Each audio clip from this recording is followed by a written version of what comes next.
Three, two, one, go. Hi everyone, my name is Ayanda Tejana, and I'm so excited to have joined this mini webinar program as we commemorate the National Freedom Day. Today's our last, as Dad's in the picture, today's our last session of this series, right? And it's really so interesting to consider, when we talk about Freedom Day. I don't know how everyone else feels about it. I don't know how excited you guys are. I mean, mentally, I know where we come from in terms of the apartheid government and all of that. But yeah, I'm probably one of those people who are very not optimistic about it. I'm frustrated by a lot of things in our country. And yeah, so anyway, I'm not really great in terms of politics and stuff, but I will tell you what I'm very good at, and that's the the parenting stuff. That is my aisle, right? So as I said before, my name is Ayanda Tejana, and I'm a parent coach.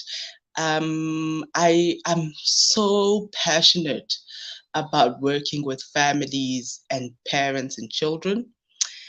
And the reason for it is simply because I think a lot of it stems from my own experiences as a child growing up, eventually getting to a point where now I'm a parent, and just seeing a lot of things that are patterns, that are themes, and being very clear about, okay, in terms of my parenting my children, how do I make sure that some of the things that happened to me as a child, my children can miss that stuff, right? And obviously, now, if we come to the topic that I'm supposed to talk about today, it's basically just talking about whether are our children free. Yeah, that's a very interesting one. First, I want to be very, very clear about something that I've noticed that is very sad since I've been working in this space, and I'm not trying to judge you, but I'll be honest and I'll tell you why I feel very strongly about this. Number one, a lot of us as parents, as a lot of us as adults, have our children when we are not even ready to be parents. I can comfortably say that, and I can confess to you that I was one of those people who, because of childhood issues, because of a whole lot of stuff that happened in my childhood, when I had my firstborn child, who's now 15 this year, I actually did not tick any of the boxes of being the kind of parent or the person who was actually ready to be a parent, you know.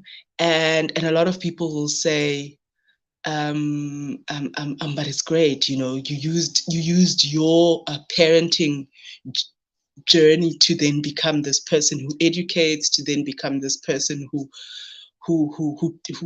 then becomes a better and exemplary, teaches, counsels, therapy. But the truth of the matter is, I really think it didn't have to go that way. I think that a lot of us adults are carrying so much scars that need a different kind of help, that need us not to ever get to a point where we say, like I used to say, I had my children and then I finally my purpose. I finally figured out who Ayanda is, or at least who Ayanda was striving to. I really, really, really hope that as I learn more in the world of psychology, as I'm a psychology student psychologist. That's the right way to say it. Um, I hope that I can. The reason I'm doing that is just I want to learn better tools in order to actually educate adults in South Africa, all over the world, such that you're able to actually think and be very clear before you get to a point where you decide on having children. about the responsibilities that come with you being a parent, the commitments that come with being a parent, the commitments that you need to do, not just as me, as Ayanda, but in terms of the partner that I choose. Are we having the same values? Are we having the same beliefs? Are we having the same attitudes about this parenting journey and what happens thereafter? You know, and I mean, there's some questions that you could ask yourself if you're in the process of thinking about whether you want children or not. You need to be very clear about what are your motivations for having children. Do you understand the financial implications of that? And in terms of one of the things that I do with my clients who are actually considering this is I actually tell them to go and do their research and find out today, in this day and age, how much does it cost in terms of just education for this generation? The cost, the saving up, their tertiary institution, their high school, their primary, the basic needs in terms of diapers and stuff. You know what? Yeah, if you go there and you're realistic and look at how, where you are in terms of your own finances, and think about, okay, if I'm bringing this young person into this world who's going to solely depend on me, am I really going to be able to do it? And I really wish both men and women would really, really go through this process of thinking about this. And then the third question is, am I emotionally prepared to handle the challenges that come? And there's challenges. Look, there's joys, I won't lie, but there's a lot of challenges as well. And those challenges, sometimes I think we see social media glamorizes parenting so much. Hashtag happy family, hashtag single momming, whatever, whatever. Listen,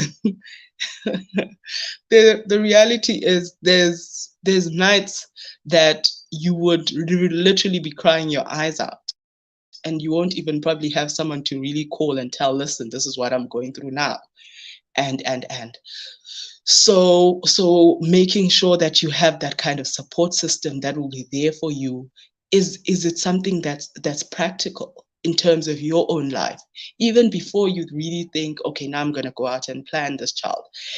The type of partners that we choose, you know, let alone if we're married or not, that has its own complications. Let's say, for instance, we're just having the child and we're going to co-parent. In terms of our upbringing, in terms of our thoughts about how do we discipline children, what's the kind of level of education that we're going to invest in this child, you know um, what do we have the same interest in terms of the extramural activities? Are we both willing to contribute financially? Is it the kind of environment where me as the mom, I'm always fetching the children for school stuff, always going to every meeting all by myself? Even if we're separated, is daddy going to say, listen, when it comes to my children, I'm also going to show up, or both ways, vice versa? Because I know now there are a lot of dads who are separated who are also raising their children. But you want to also make sure that the partner that you choose to have children with, from a dad's perspective, is somebody who has the same beliefs, who has the same ideas, who has the same dreams as you do, in terms of what does it mean to have these children, how are we going to save, our priorities in terms of finances. That's very, very important, and then just, you know for me, the reason why this is important is that the environment that we create for our children, I'd love to use this analogy that it's almost like tending to a garden. Let's imagine two scenarios. Next door neighbor has planted a little batch, tomatoes, potatoes, whatever you want to think about, and the other person, two people, having their little gardens. And the one person is waking up every day, making sure that the little patch of garden is watered, that it's trimmed, that it's getting adequate sunlight, such that if maybe it's too much sunlight, you even move it or plant a shade around it, that kind of environment. And you could equally imagine the other person who is having this garden patch and is not doing much in terms of taking care of it. They are also still going through their own things, going through their own stresses. You can almost imagine the end product. And I really want parents to think about, excuse me, when it comes to raising our children, it's literally that continuous everyday flowering, watering, trimming. That's exactly what we're doing to our children. And one of the things that I think is super important, I heard Daddy Izibuse talk about it earlier, is that some of us then come with our own traumas, our own baggages, right? There's nothing wrong with that. It's a reality of being a human. But then when you're not being deliberate now to say, okay, now I'm raising this young person or this child, and what is my end goal?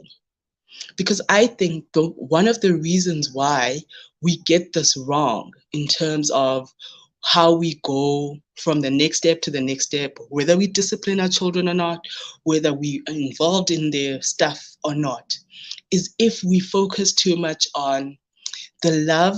I want to say the love because for me, I don't want to think of myself as just a parent who loves their children. I think of myself as an individual who's been blessed to create an environment that's conducive for these kids. And my objective is at the end of this road, right? I have that 15-year-old now. I'm looking at another 3, 4 years.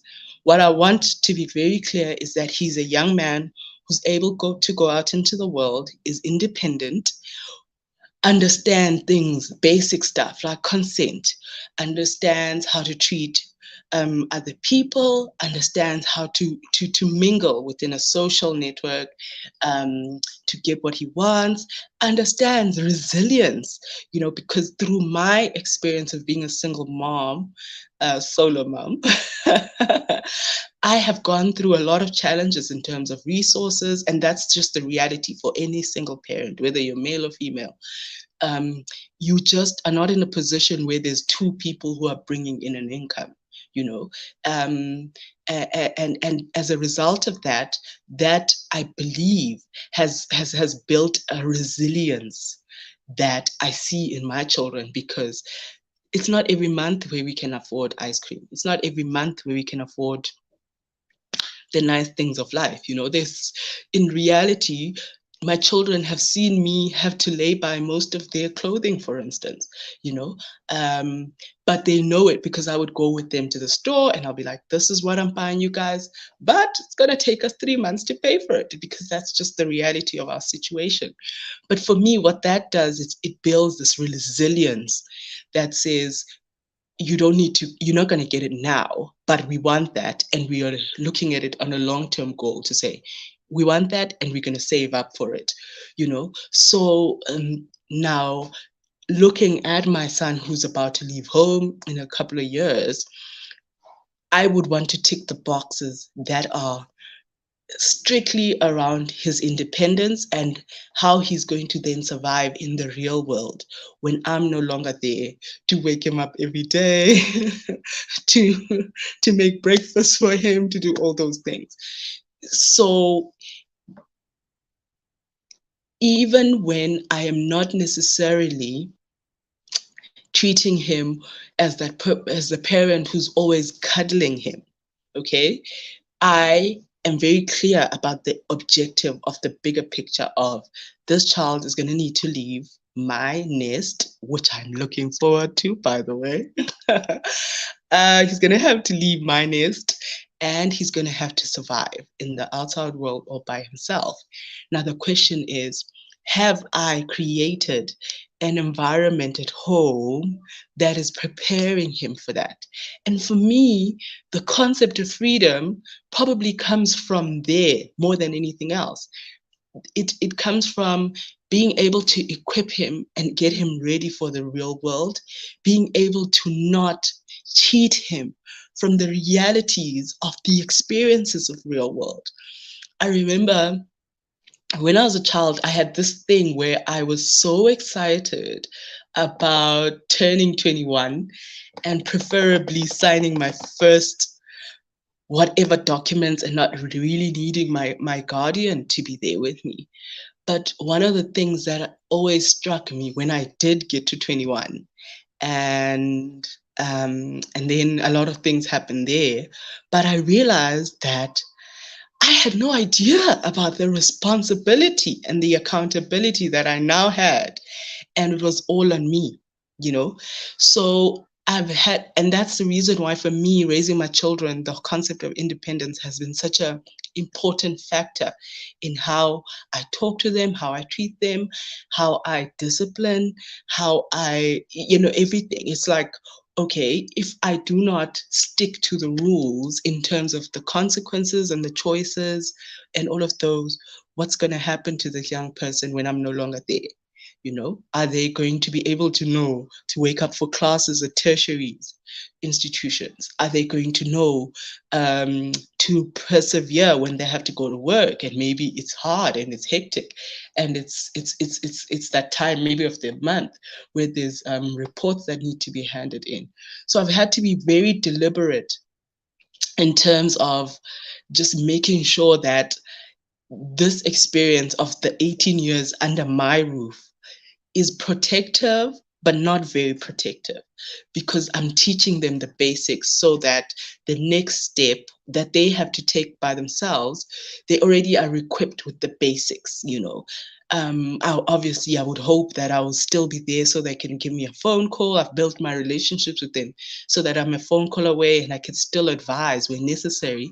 But I can promise you, very deliberate in making sure that I've raised my children such that they can make decisions without me. Mostly because I'll be honest with you, because I've been a solo parent, I found it also very exhausting. A lot of people don't talk about the realities of how exhausting parenting is. I would have certain days where, let me just have, where I have my own things that I'm handling, school, trying to get clients, and then I'm coming home, and then I have two teachers' meetings at the high school and another two teachers' meetings at the primary. I would literally be wearing sneakers, having like a 5 liter of water, and I'll be running in between everything that I need to be doing. Very fortunate enough that now we live about a 1K from the schools, so it makes it much more easier to just travel in between. But I can think of another day, just a couple of weeks ago, for instance. I ended up being at the high school until about 9, and that day I hadn't cooked. And usually the kids have noodles, and that particular day there was no noodles either. And the whole time I was sitting in those meetings, I mean, they had bread, but how, you know how bread is. Sometimes you can have one or two slices, but it's not as filling. I was sitting through those meetings thinking, oh my gosh, I still need to get home and cook. And the reality of it just not having anyone else who's going to do that cooking for me. So, even now, as we now start, for me, I've waited for him to be a bit older to be able to do things like your rices and your gravy. We're only now starting to learn. And as I said, it's back to that. I'm preparing him to do that so that when he gets to tertiary, it's not going to be a takeaway everyday situation. Most likely, he's going to have to cook for himself. And I'm aware that I only have 4 years now to make sure that he can do those basics and then make sure that he doesn't starve himself. You know what I'm saying? So in terms of what I wanted to talk about with regards to the topics that we have today, I think a very important factor for me also is just the environment that we create uh, for our children. Look, in most instances, we don't get to choose that. Listen, we're in the suburbs, there's all this aftercare, there's the tutoring service, there's all these things. The reality is, depending on your own financial resources, you as a parent just may not be living in a place where your society or the social structures within you are very conducive or are safe even for your children. um I obviously really, if you've heard me talk anyway, you'll hear that I always talk about how I wish that a lot more of us as parents would start saying, irrespective of where we are living, let us start creating spaces that are safer for our children. Let's start having these soccer clubs. Let's start having our retired teachers running their maths, the accounting, the chemistry little classes within our small urban areas, townships where we come from, so that we become very deliberate about saying, if these children's environment and what they're learning and their society and their community is seen to be the kind that is supporting them, that is showing them love, that is showing them, you know, it's almost like, one element we are talking about the society creating, being the role models and making sure that our society starts being more conducive for our children. But on another side, we're talking about situation where we almost bringing back the thing that we used to have back in our day, where when we say it takes a village, in most instances, I grew up in the villages in Ngambedlana, in Umtata, and I, I could play until 7 o'clock in the evening, because the last thing my mom had to worry about was my own safety.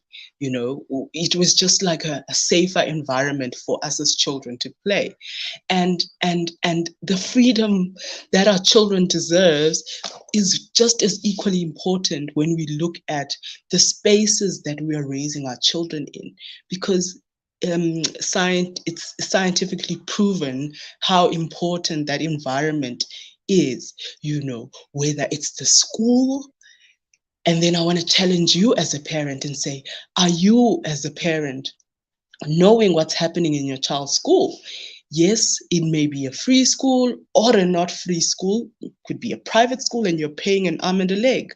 But the question is, in terms of being there at every SGB meeting, at every meeting that's possible in terms of the committees and whatnot, are you volunteering? Because when we are talking about modeling this environment that's going to be safe for our children, it requires you not just to take out money, but to be involved physically, so that when it's time to make rules, when it's time to do the T's and C's, you are able to say, no, wait, in terms of 1, 2, 3, this is how we should do that. Let's say, for instance, you are in a community thing and you want to address how to deal with children who are smoking in the streets, or how to address children who are walking around in their uniform, busy jolling, holding each other's hands. How do you make sure that you are in a position where you can contribute and have a say in making sure that we create safer spaces for our children? You got to be involved. You have to be there in the things that your children are doing, and hopefully somebody out here is listening and thinking, wait, I'm good at maths, I could start in aftercare. Wait, I'm good at soccer, I could start. I was great at tennis, I could start that again. And it would really go such a long way in actually creating those spaces which are going to create a great environment for our children. And then the other thing that I wanted to talk about is, when we talk about freedom for our children and media and technology. A lot of people also, it obviously comes back to that whole thing of saying parenting, modern parenting does not mean you are not being a disciplinarian type of parent. It does not mean that you're not saying, listen, this is something that's age relevant or not age relevant. I'm not going to let you look at this as a child. It's still equally important for you as a parent to, number one, look at your child's maturity levels, to look at your child in terms of just, okay, can I trust this child with this? So when you give your child a device, for instance, when you give your child access to things like your Netflix and all of that, do you believe that your child can stick to watching that kids channel, can stick to watching what you have described to say, listen, these are the boundaries of what you can do? Because it may happen that you need to put extra codes and extra pins. You might need to download extra ways of actually monitoring what exactly your child is watching. And until your child is over the age of 18, or at least moves out of your home, this shouldn't be a debate. Why are we debating? You as a parent know that things that are on social media, even for you sometimes, are extreme, right? And you're telling me you're going to trust your child who is very young and probably has no executive functions of thinking this is wrong, this is not wrong, or whatnot, and not actually think, no, wait, in terms of my child's personality, I may need to curve this and that and that. I mean, the most um, reasonable tool that is free to use on social media on your child's phone is just Family Link. Just start by downloading something like that. It will allow you to see what sites your child is on, what are they viewing, what times they're online. For me, that's just a start.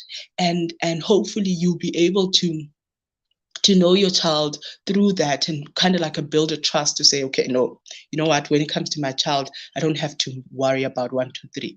My child's got this. You know what I'm saying? And then and then the other thing is just social norms and what we call peer pressure. A lot of us as parents, because of how we may have grown up not having, we tend to overcompensate. And here it's very important for you as a parent to look back and say, what are my beliefs? What are my values? And what are my attitudes? And I'm hoping your values will not just be, I want to just show up and everyone must see now I've made it. Because obviously, something like that is not the kind of thing that you want your children to learn from. It's not exactly. So obviously, in the reviewing of the one of the things that is really beautiful that I've learned from having children, right, is that when you, especially if you're a parent who's reflective, you are able to start thinking to yourself and saying, okay, wait, if I do 1 2 3, what is the long term of it? If I don't do 1 2 3, what is the alternative? You know, you can start thinking about those. So now I'm imagining you are the kind of parent who wants to show up, you want to say, listen, I've made it, or whatever, and and you're not necessarily in a financial situation that allows for you to be doing those things. Number one, please be aware your children are looking at you and they are going to be doing exactly the same thing that you're doing. On the other hand, if you are the kind of parent who's really reflective, and I'll think of a parent who, because you're trying to pay your bond or you're trying to pay your car off, you're saying, listen, kids, we just can't afford 1 2 3. Right now, all we can afford is Pep or Ackerman's clothing or whatever, something that's at a level that allows you to work towards a bigger goal. Can you imagine if you're doing that with your children and they're seeing this and they see you every time you work towards your goal and you're getting them involved in it, you're celebrating together. um, when I finally graduated from my undergrad, I got a non-alcoholic champompo, and we like did it together with the family, and like did the sound. You're like, mommy worked so hard, 3 years of no sleep, yay! This is the result. And I'm just making a very off the chart example, but I'm just saying, when you have a clear goal and you're saying, listen, guys, Yes, uh, other kids are doing one, two, three. Yes, other kids have iPhones. Yes, other kids have what. But here's where I am. This is what I'm working towards. And it requires all of us to come together. It may require you, as my kids, sometimes to even support me by having to wash dishes sometimes, by having to just clean up around the house because mommy may be busy, extra schoolwork, or even sometimes it even means in terms of just what we eat, we may have to cut down. You know, if you as a parent are very clear about what are you those values, what are those beliefs that you have, and you're working towards something big, and you're bringing your children in on it.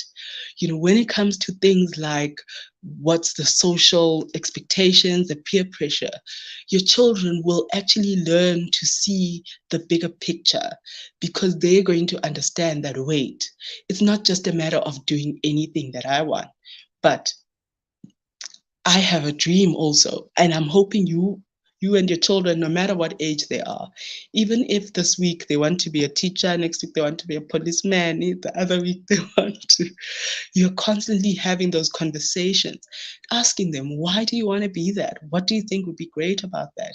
And every time they have a new interest, go all in it. Roll up your sleeves and say, okay, now you're interested in horses. Let's read up about horses. Now you have an interest in hamsters. Okay, let's go read up about hamsters. Now you have an interest in fish. Allow your children to have that richness of knowledge that is coming from you. Allow your children to know that just because you're an adult does not mean you have all the answers. That will create an expectation to say, listen, when they get to the age, when they are going through a hard time, they will see that, oh, by the way, even my mom was going through this, or my dad, and they got through it, because it doesn't mean they have all the answers, but here's the process of figuring it out. So for me, the importance of having this relationship, right, with our children, where we are very open about most things that are happening in our lives. Number one is the modeling, right? And secondly, it is the importance for me of us being in a mental space and an emotional place that allows us to have conversation. It's so important because when we make mistakes, we are going to be able to tell our children, you know what? That was a really bad decision. And for me, what I usually do with my kids when they make mistakes, I say, oopsie. I call it an oopsie, and we laugh about it.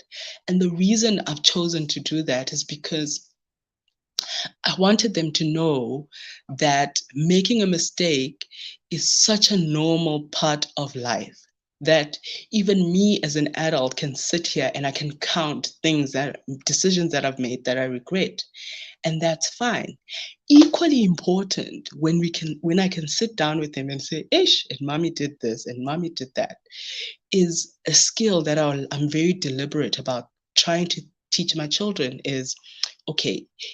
And I think Daddy talked about this the other day, where he was saying, um, when we want to teach our children resilience, we have to allow them to burn their own fingers. So when they've done the mistake and they've dropped the dish, they've dropped the cup. I don't know how many cups I need to buy every year. You can almost try to deliberately have conversations about, okay, why did you drop the cup? Oh, I was actually not focusing. Okay. Do you think that it could work better for you next time if you feel that you're not focusing, maybe to put the cup down so that you don't drop the cup? And in risk scenarios, they even cut themselves with things just because they were not focusing, you know. And for me, those kind of conversations just help them be self-aware, um, about what they're going through, and when they might have made a mistake, when they're feeling tired, you know, just knowing themselves to the extent to which, right now I'm so tired. Even when I may say sometimes, listen, I need you to sweep. And my kids may say, listen, mom, right now I feel so frustrated about whatever. Can you give me 30 minutes? Can you give me an hour? I just want to fix my mood and whatever. Those are the kind of very important mental health conversations that I have with them, which for me is the modeling, is the this is how mom copes with a whole lot of crap, a whole lot of chaos. And crap and chaos happens not only when you're in primary school because your teacher does something and your friend does something, even as an adult to this day, I have crap happening. But the little skills of, let's say, for instance, oh my gosh, I'm panicking, breathing in, and whatever my processes are. Then when I have my conversations with my daughter and she tells me, listen, I was writing an Afrikaans test and I was panicking, then I'm like, okay, let's try this meditation thing. Let's breathe in and out. Let's count in Afrikaans backwards from 50. Let's do those type of things that will help you be able to cope. And um, it sounds so off the mark when you talk about freedom and children, when you're talking about social norms and peer pressure. But in the children trying to find themselves, it's so important for us to teach them about our own beliefs, but also to know that at some point they're going to get to a stage where they're going to say, yes, that's my mom's belief, but what I like to do is one, two, three. But at a certain age, our beliefs are what actually helps them get through a lot of what happens. Um, Not necessarily, I know a lot of parents, and a lot of parents may be against this, where you may just say, I'm going to use God as a reason to say you can't do one, two, three. you know you'll find that your child may not be as religious as you are. So I always say to parents, don't necessarily use the religion part only.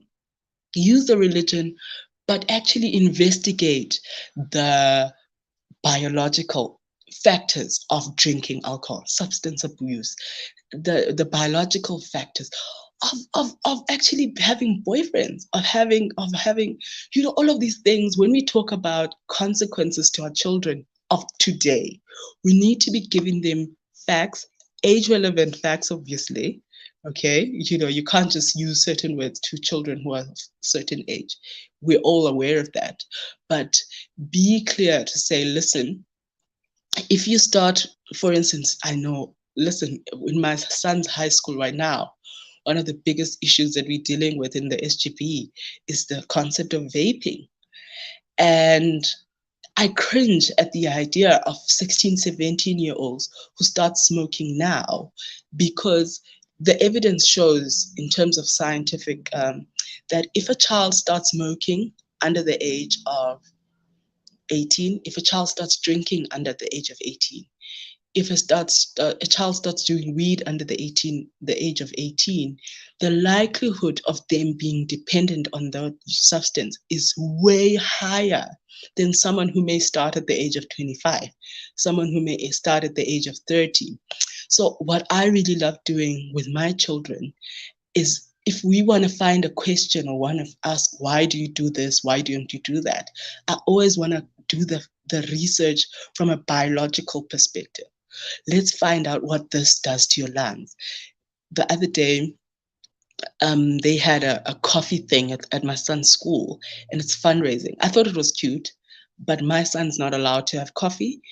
But I said to him, here's the money, buy the coffee just this once, at least until he's over 18.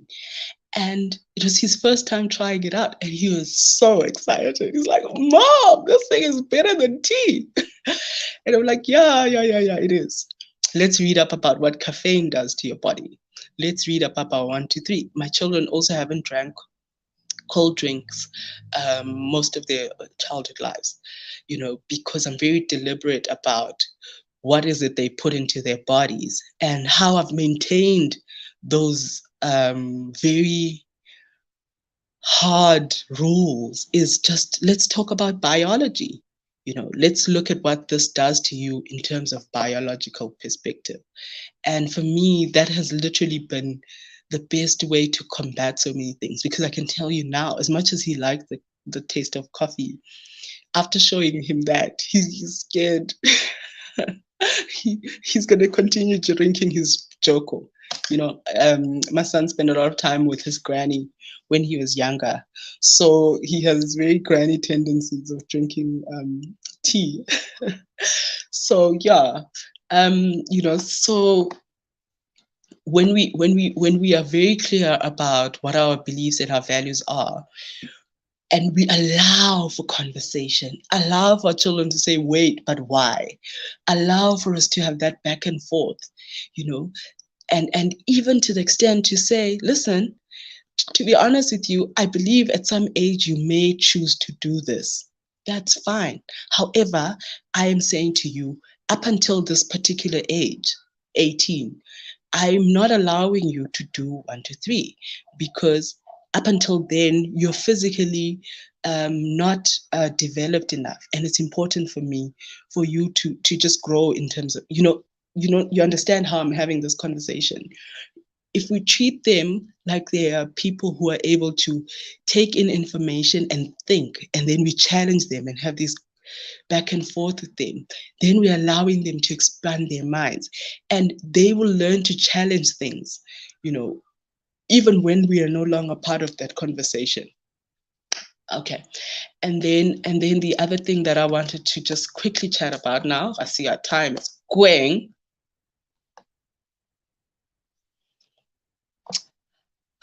My favorite. A lot of people think that while our children are living under our roofs, we got to put the foot down, we have to be very authoritative. I think that it's very important, back to that first conversation that we had about where, in terms of your intentions and your objectives about your parenting, you are thinking of the end goal, right? Do you want to be the kind of parent who is, when your child's 18, they're calling you to ask you which color sheets they should get. They're calling you to ask you what they should have the dinner. I can't, personally. Mina, when my kids leave, I'm done. I'm ready for holidays. So I've been very deliberate in teaching them the concept of autonomy, allowing them to make decisions for themselves. Like, for instance, right now, it's a holiday and people woke up late. I have no issue with them waking up late, but they cannot wake up and start watching TV before they do their chores. You know what I mean? So those type of rules are rules that I would have set up already, that they know when it comes to my mom, in order for us to be able to watch TV, in order for us to do certain things, we first have to do one, two, three. And as I said, sometimes we're in a position where we are able to negotiate. I'm also cool with that. I'll tell you why. I think, remember, as I said before, a lot of things that we teach our children, they learn from the home environment. Now, I want you to imagine a child who has been told their whole life what to do, who then gets to 24, 25, and is working at a company, and the boss is telling them where to get off, everyone's telling them where to go, and they're not able to comfortably hold their own voice and say, no man, wait a minute, why am I doing one, two, three? Why am I? So for me, in preparation for that future, that is why already the conversations of, but mom, why do you want me one, two, three? And me having the conversations. I'll be honest, not every day do I have the energy to answer fully and responsibly. Sometimes I do answer in very embarrassing ways, depending, this thing happens. I'll be honest. But what I'm saying is, what's key is that as part of the practice, though, I'm deliberate about the idea that this child will end up being in a relationship with some lady or some guy, and that's for my daughter, and they may have to negotiate, and the practice of the negotiating, the practice of saying, this is what I want, starts with me now saying to them, what do you feel like wearing? why do you want, where do you want us to go? Do you sometimes, for instance, we'd go out for dinners or whatnot, and we would have like a very small limited amount of a budget. you know they already know if we go to a takeaway like your Steers, they may have a lot more out of their 200 rand. But if we go to a certain pizza place that we have in our neighborhood, it's quite expensive. Or if we go to a certain burger place, it might be just a little bit more expensive. So when they get there, in terms of the menu, they're already having a limited option, But I've trained them already to say, okay, this is the amount, and where do you want to go? Do you understand that this is the budget that you have? And if you go there, it means, like, the other day we went out and they had tacos. The daughter had tacos. The tacos is about 180 rand. She couldn't afford milkshake. She couldn't get anything. I'm allowing her to make a choice, and I'm allowing her to live within the consequences of the fact that she will not have cold drink because her budget was 200 rand. So obviously you can think of that in your own context, but it's so important that we start having these little things that we start training our children for. I mean, if you think about it, see, I'm also out of time. Do you see how complicated raising children is? You literally are, number one, raising someone in a way that I can't imagine anyone who's my age who's Black who can say this is how they were raised. I can't imagine it. I'd love to meet that person. So you basically starting a concept of raising people in a way that you were definitely not raised, and you're starting from scratch basically. But you're now putting their mental wellness in mind. You're putting their personal safety. You're teaching them about boundaries. Teaching them about consent. Yeah, and this is why every conversation I have now around parenting, I start with saying, don't have kids. Because I think it's yeah, a lot of us are not ready. I think we don't realize until we are in it, and it hurts. Like, wow, why did I do this to myself? But anyway, honestly, it's not that there's nothing wrong with having children. They're a beautiful thing. But for me, I'm worried the most about the emotional scars that our children have to deal with when we don't have our in order. So I really wish there was a way in which every parent who decides to have a child now can first go for a test and go, and say, okay, no, you need 5 more years before you're ready or whatever. Because then we can be sure that we're going to raise children who are going to be fully accomplished mentally, emotionally, children who know that their parents love them. There's studies out here that prove that a child who grows up in a loving environment, in terms of how they treat other people, is very different. A child who grows up knowing that when they cry, their parent is going to come and look and say, "What happened, my baby?" Mwah, mwah. That child grows up feeling so assured, and they treat everyone else with that kind of love. So, in just closing, I just really want to say,